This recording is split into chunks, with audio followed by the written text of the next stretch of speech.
ચલો આજે ફરીથી અડાલજની મુલાકાત લઈએ. અડાલજની મુલાકાતના અંદર અમે જઈ રહ્યા છીએ વિદ્યાર્થીના ઘરે. એ વિદ્યાર્થી જેના ઘરે જઈ રહ્યા છે ને એ બિલકુલ અમારી આગળ વ્હાઇટ યુનિફોર્મમાં જઈ રહ્યા છે.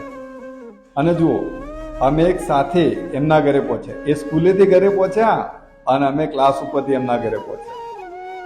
અને અમારી સરસ એવી વાતો ચાલુ થઈ ગઈ. વાતોના અંદર મને ઘણી બધી વસ્તુઓ સમજમાં આવી અને જાણવા મળી. અદ્ભુત હતી. તેજલ મને કહી રહ્યા છે મારે ગણિત પૂરું થઈ ગયા છે, બધા પ્રકરણ, મારે સમાજ વિદ્યાના બધા પ્રકરણ પૂરા થઈ ગયા છે, વિજ્ઞાનના થોડા ઘણા પ્રકરણો પૂરા થઈ ગયા છે. હવે હું આશ્ચર્ય સાથે પૂછી રહ્યો છું કે આટલા બધા પ્રકરણ તું કયા ટાઈમે કઈ રીતે તૈયાર કરે છે? તે મને કહી રહ્યા છે કે હું સ્કૂલના અંદર મને ટાઈમ મળે તો રીડિંગ કરું છું, ક્લાસીસ ઉપર આવી અને રીડિંગ કરું.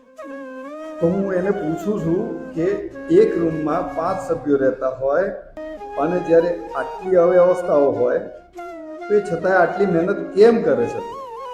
તો એને એક જવાબ સાંભળી મને ઘણો આનંદ થયો.